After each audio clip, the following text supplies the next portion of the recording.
Hello students. तो आज अपन ये वो चैप्टर पढ़ रहे हैं, वही कंकाल तंत्र वाला। आज ये समाप्त हो जाएगा चैप्टर, और इसमें जो अंदर से जो क्वेश्चन बनते हैं उनका अपन आज अध्ययन करेंगे।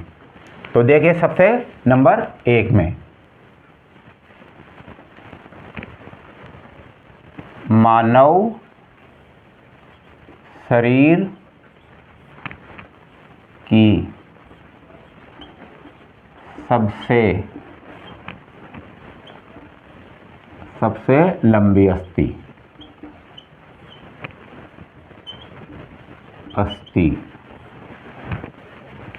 जो होती है फीमर, जो पश्चपाद में पाई जाती है, यानी कमर से लेकर के घुटने तक है ना भाग हुए।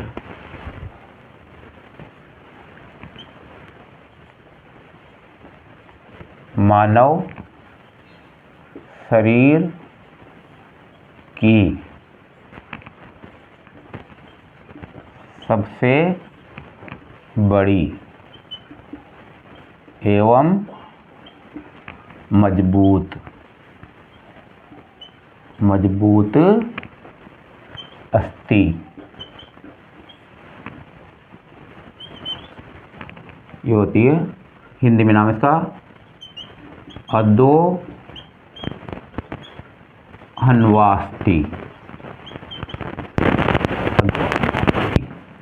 यानी इसको ये होती है निचले जबड़े में। निचले जबड़े की जो अस्थि होती है उसको क्या कहते हैं? अधोहन्वास्थि कहते हैं।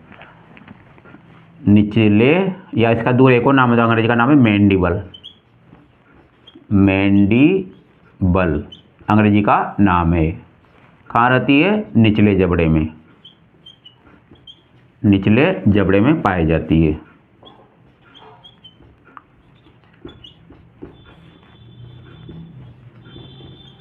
निचले जबड़े में।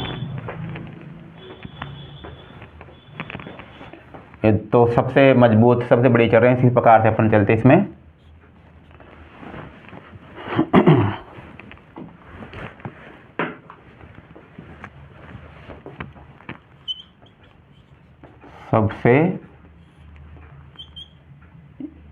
सबसे छोटी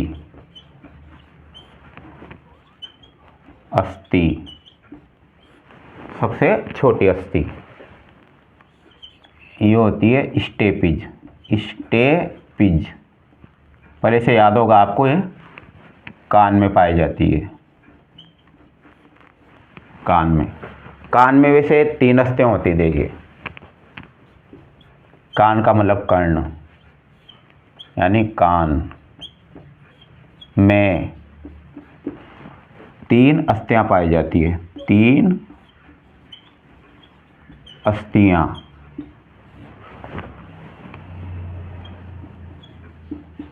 पाई जाती है, जिसको क्या कहते हैं? इनको कहते हैं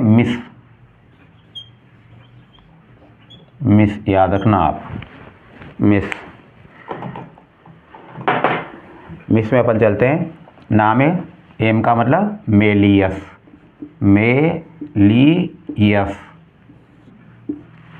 और आय का मतलब इनकस, और एस का मतलब स्टेपिज। इस प्रकार से 3 अस्थियां पाई जाती है। इसके बाद चलते हैं अपन,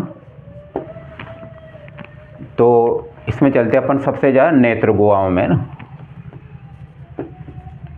नेत्र, या इसका जो मेन नाम होता है चिकबोन।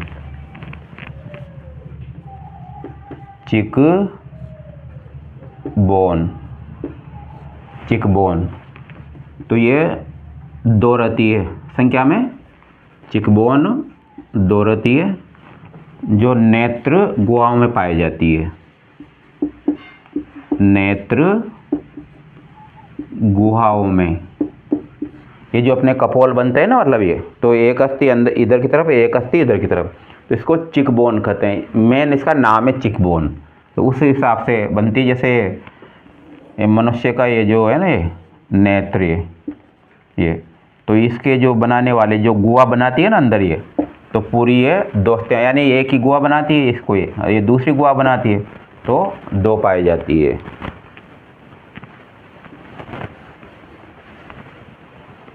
उसी प्रकार से चलते अपन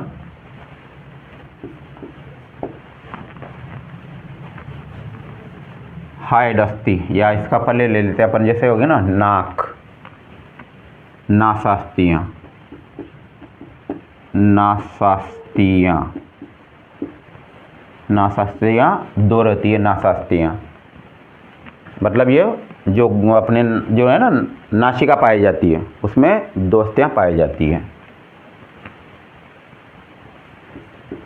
एक इसमें रहती है ओमर, यानी उसका जो ना सिर का अस्थि, सिर का अस्थि, अंग्रेजी में इसको ओमर कहते हैं, ओमर, ओमर कहते हैं। ये नाक का पट बनाती है, मतलब जो देखिए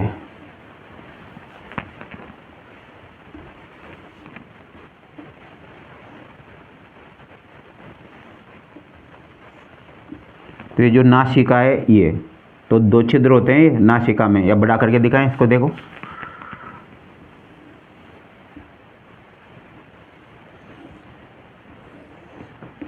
तो ये नासिका है, इसमें 2 छिद्र है, नासा छिद्र, ये बीच में जो पट पाया जाता है ना, मतलब जो नासिका है उसके बीच में पट जो पाया जा रहा है, ये सिर का अस्थि कहते हैं, ये ओमर होती है इसको, ये इसकी संख्या है ना 1 ही होती है।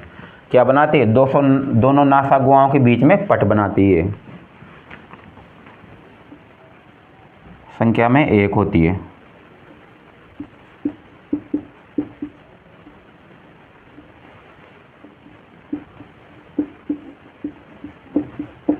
एक नासा गुहाओं के मध्य पट बनाती है, नासा गुहाओं के मध्य पट बनाती है ये।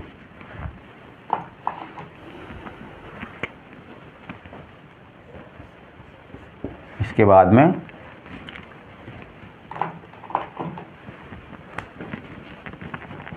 कंटिका अस्थि, कंटिका अस्थि, कंटिका अस्थि होती है। तो जो कंटिका अस्थि है ना इसको हाइड अस्थि भी कहते हैं, हाइड अस्थि, हाइड अस्थि भी कहते हैं। क्या होती है ये? इसकी संख्या हुई, संख्या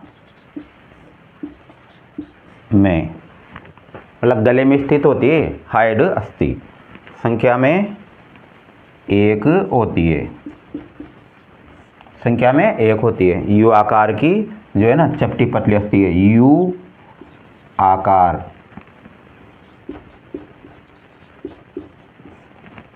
की चपटी, यू आकार की चपटी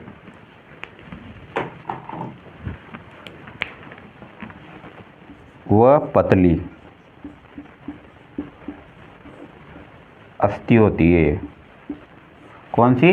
कंटिका अस्थि, यानी कि हाइड अस्थि। और ये जो है ना इसको हाइड उपकरण भी कहते हैं, हाइड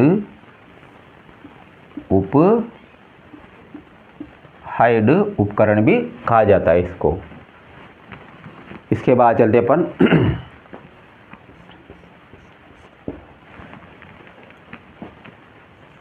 शरीर का कठोरतम, या यूँ मानो सबसे कठोरतम पदार्थ, शरीर का सबसे कठोरतम, शरीर का सबसे कठोरतम पदार्थ दांत का इनेमल होता है। ये दांत का इनेमल, दांत में जो अस्थि होती है उसका होता है डेंटिन, ये भी लिख लो। दांत या दांतों में डेंटिन अस्थि होती है। डेंटिन अस्थि यानी इसमें पदार्थ के नाम के हिसाब से ये डेंटिन नामक पदार्थ भरा होता है, इसलिए डेंटिन अस्थि कहते हैं इसको। और इनेमल जैसे दांत है ये, तो इसका जो बाहर का सबसे कठोरतम पदार्थ है ये वाला ये इनेमल होता है, और अंदर की तरफ ये डेंटिन भरा होता है ये। तो सबसे बाहर का जो आवरण बनाता है ना ये, तो ये इनेमल होता है, इनेमल कहलाता है। तो शरीर का सबसे कठोरतम पदार्थ है ये। अब आगे बढ़ते अपन।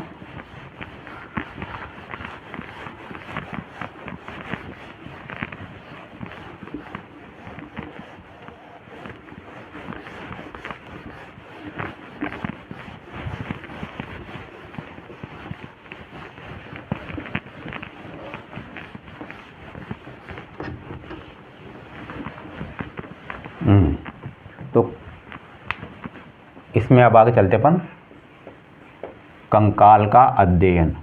कंकाल का अध्ययन, कंकाल का अध्ययन ये कहलाता है ऑस्टियोलॉजी।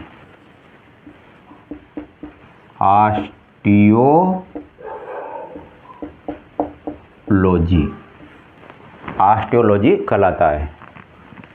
संधियों का अध्ययन,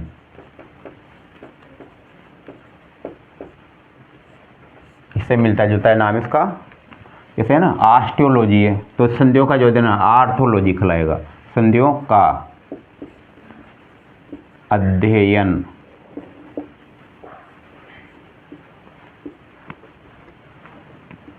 आर्थोलॉजी,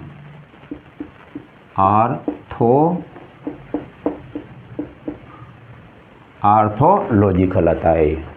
तो याद रहेगा कंकाल का अध्ययन, मतलब अस्थियों से नाम में दोनों में वही आ रहा है। जैसे कंकाल का अध्ययन यानी इसमें क्या होता है, अस्थियाँ जो रहती है ना, देखिए मतलब ज़्यादा संरचना अपन इसमें नहीं बता सकते, नहीं तो भाई मुझे तो जानकारी काफ़ी, जैसे 11वीं 12वीं फटाते हैं ना बायोलॉजी, तो उसमें काफ़ी विस्तृत तरह जानकारी होती है ना। लेकिन अपन कॉलेज के हिसाब से जो है ना जिसमें आता है, तो उसमें मेन क्या है इसका ऑस्टियो नाम क्यों होता है। अस्थियाँ जो होती है ना, अस्थियाँ, इन अस्थियों में ओसिन नामक प्रोटीन पाया जाता है।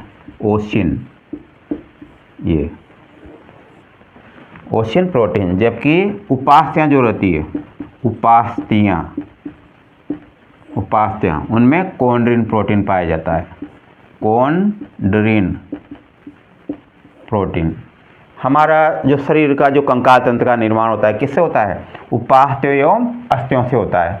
तो ये ओस्टियो जो शब्द है ना उससे ओसिन से आया है, ये ओसिन से। हड्डी का डॉक्टर आपने नाम सुना होगा, क्या कहलाता है हड्डी का डॉक्टर, जिसको जो सर्जन होता है जो ऑपरेशन करता है, तो वो क्या कहलाता है, आर्थोलॉजिस्ट कहलाता है वो, हड्डी रोग विशेषज्ञ। इसके बाद चलते अपन इसका जो है ना, इसका करोटी का अध्ययन, क्रेनियोलॉजी, करोटी का अध्ययन, करोटी का अध्ययन, क्रेनियोलॉजी,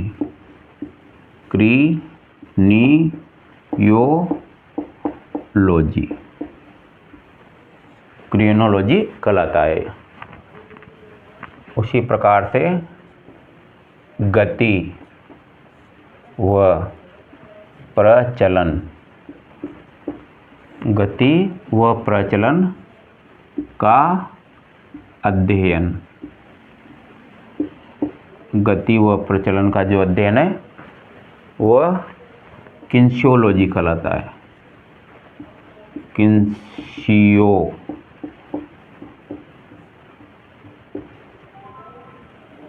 किन्सियोलॉजी कहलाता है। इस प्रकार से जानकारी आगे देखें।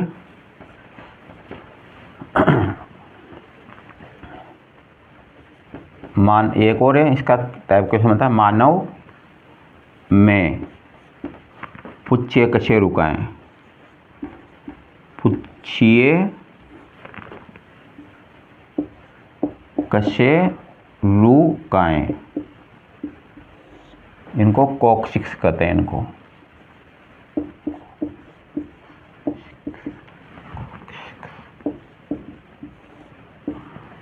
कॉक्सिक्स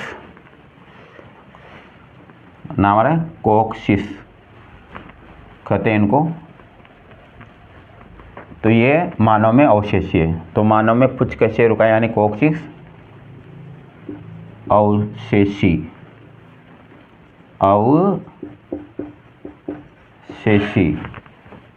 कशे रुकाएं ये।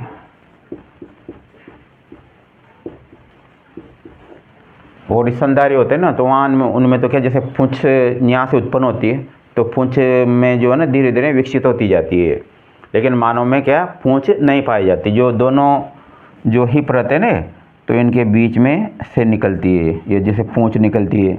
तो मनुष्य तो विकसित प्राणी हो गया, अपने पूर्वजों में पाई जाती है, इसलिए क्या है ये अवशेषी कशे रुकाएं, ये परस्पर जुड़ करके एक ही अस्थि का निर्माण कर लेती है। तो इस प्रकार से ये इसके अंदर तक जो आने वाले थे ना क्वेश्चन, वो इसमें शामिल है।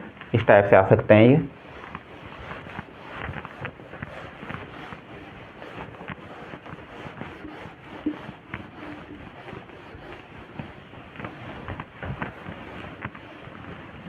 अब थोड़ा सा जैसे 2018 में जो पेपर आया था उसके अपन क्वेश्चन बताता हूँ मैं इस टाइप से।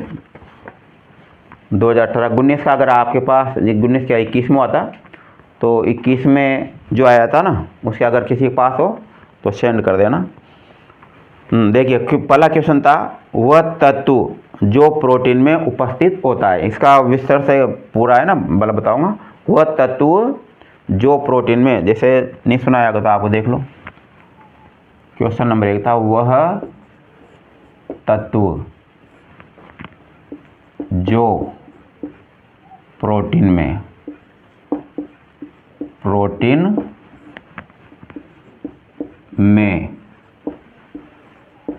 उपस्थित होता है। वह तत्व जो प्रोटीन में उपस्थित होता है। तो इसमें क्या आया था, नाइट्रोजन राइट है, नाइट्रोजन यानी एन।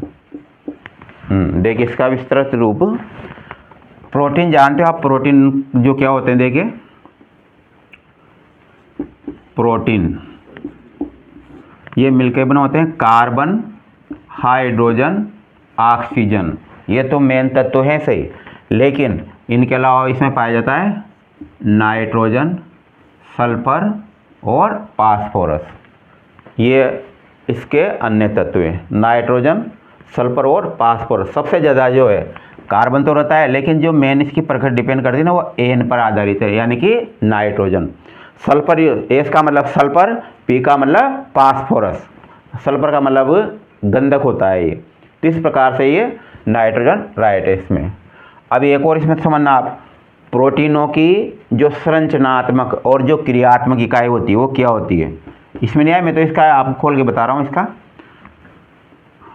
प्रोटीन की अगर आपको पता होगा तो समझ जाओगे। प्रोटीन की, साइंस का स्टूडेंट समझ जाएगा, संरचनात्मक, प्रोटीन की संरचनात्मक एवं क्रियात्मक इकाई क्या होती है, या क्रियात्मक इकाई को क्या कहते हैं, तो उसका नाम है अमीनो अम्ल। अमीनो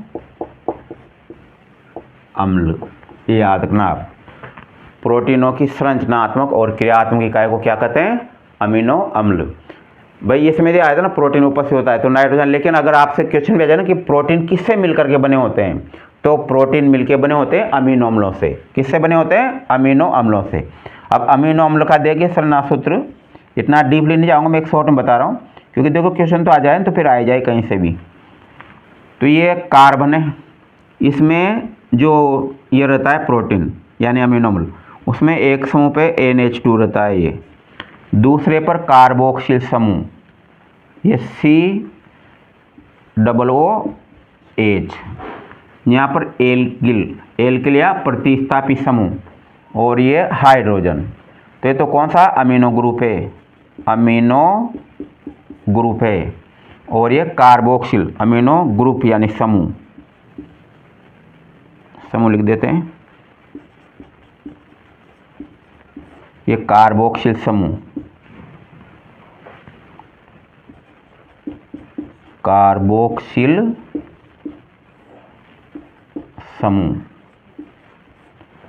कार्बोक्सिल समूह। ये एच से समझ रहे होंगे, ये हाइड्रोजन है, ये हाइड्रोजन, ये एल्किल समूह, एल्किल, ये यानी अमीनो अम्ल जुड़ते हैं ना तो वो परस्पर जो है इसकी लंबी श्रृंखला बनती जाती है। यहाँ पर और दूसरा समूह भी आ सकता है। एक अमीनो अम्ल से जब दूसरा अमीनो अम्ल जुड़ता है तो फिर क्या उससे बंध बनते हैं, यानी पेप्टाइड बंध, फिर डाइपेप्टाइड, इस टाइप से। और अमीनो अम्ल जो बनते हैं ना वो यहाँ से जुड़ते हैं, ये OH वाले समूह से, ये इस प्रकार। तो इसमें तो क्रियात्मक इकाई हो गया, लेकिन इसमें एक और याद रखना, इसमें जो अमीनो अम्ल होते हैं ना उसके ऊपर ही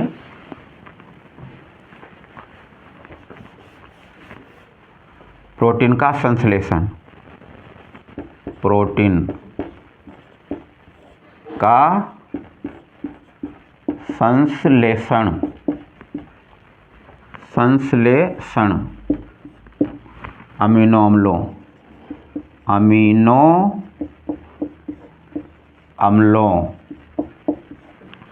के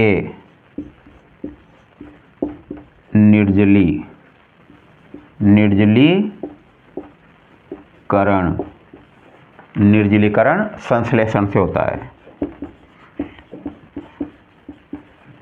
अमीनो अम्लों के निर्जलीकरण संश्लेषण से।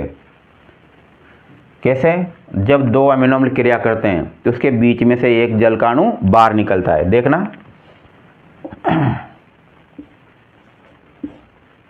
कार्बन H NH2 समूह अभ्यास जो बनाया था, और ये COOH प्लस दूसरा अमीनो अम्ल CRH वही COOH।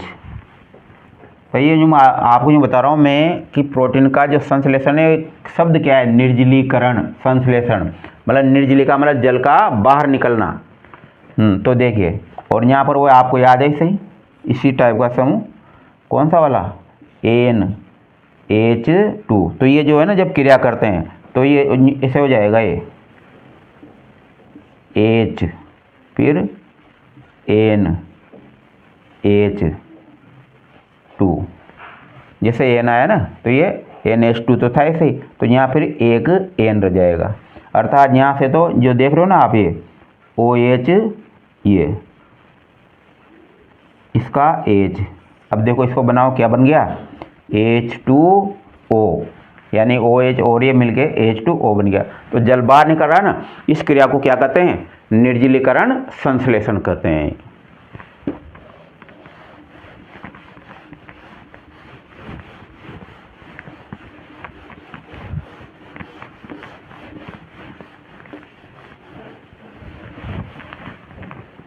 आपको ये बताने का भाई किसमें किस टाइप के क्वेश्चन आते हैं। देखिए अब इसके बाद है जैवधारिता किसके द्वारा मापा जा सकता है। जैवधारिता फेफड़ों के ऊपर है, दूसरा क्वेश्चन आया था ये, जैवधारिता किसके द्वारा मापा जा सकता है, किसके द्वारा मापा जा सकता है, यानी जैवधारिता किसके द्वारा मापा जा सकता है। तो उसमें जो उत्तर था स्पायरोमीटर, स्पाइरोमीटर। ये एक उपकरण होता है जिसके द्वारा जो दोनों फेफड़े रहते हैं ना, जैसे देखिए ये श्वास नली नीचे दो भागों में आकर के विभाजित हो जाती है। और ये दायां फेफड़ा, ये बायां फेफड़ा। नीचे याद है आपको पढ़ना है, ध्यान से समझना है क्योंकि आगे आएगा श्वसन तंत्र। नीचे डायफ्राम नामक संरचना पाई जाती है, तनुपट जिसको कहते हैं। दायां ये और ये बायां फेफड़ा, ये 3 पालियों में विभक्त रहता है, याद रखना। कितनी? 1, 2 और 3। और ये 2 पालियों में विभक्त रहता है। कौन सा वाला? बायां वाला। तो इन फेफड़ों के अंदर ऐसे छोटी छोटी कूपिकाएँ पाई जाती, जो कूपिकाएँ मिलकर फिर वायुकोश बनाती है इसे, यानी ये जो शाखाएँ बढ़ जाती है आगे। अच्छा, इसका नाम है श्वास नली, ट्रेकिया। श्वास नली यानी ट्रेकिया कहते हैं अंग्रेजी में। और ये श्वसनिया, श्वसनिया कहते हैं इनको। तो जब श्वास नली 2 भागों में बढ़ जाती है तो श्वसनिया कहलाती है।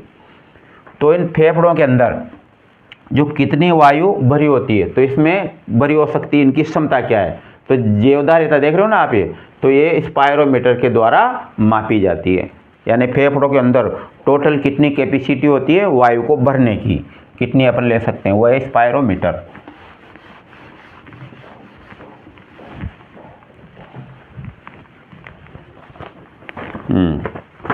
इसके बाद में प्रोटीन की कमी से होने वाला रोग। प्रोटीन की कमी से होने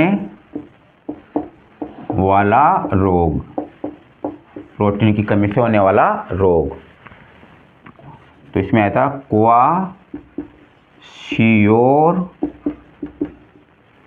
क्वाशियोर आएगा इसमें, प्रोटीन की कमी से। लेकिन इसी का एक और है, अगर इसमें आ जाए ना क्वेश्चन जैसे प्रोटीन प्लस कार्बोहाइड्रेट, प्रोटीन व कार्बोहाइड्रेट्स, हमारे शरीर का प्रमुख ऊर्जादाता कौन है?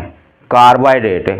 पहले पहले कार्बोहाइड्रेट का नाम आता है, इसके बाद में फिर वसा, फिर प्रोटीन, यानी ये ऊर्जादाता के रूप में प्रयोग। सबसे ज़्यादा अपन जो टेलीविजन भोजन ग्रहण करते हैं ना, वो कार्बोहाइड्रेट होता है, यानी तो ये ऊर्जादाता है। तो इसमें ऊर्जा की कमी हो जाता है, कहीं बाहर लिखा हुआ ऊर्जा की कमी, कार्बोहाइड्रेट का मतलब ऊर्जा की कमी से होने वाला रोग। होने वाला रोग ये होता है मेरेस्मस या मरासमस भी बोलते हैं इसको। तो मेरेस्मस याद रखना, दोनों प्रोटीन व कार्बोहाइड्रेट से, और ये इंडिविजुअल प्रोटीन की कमी से होने वाला रोग है। तो इसको बीच बीच में अपन करवा देंगे, हो सकता है जैसे है ना, कल इसको करवा देंगे अपन, जो क्वेश्चन है एक बार हल करवा देंगे इनको, ताकि इससे अपन को जो आइडिया रहता है कि किस प्रकार के क्वेश्चन आते हैं।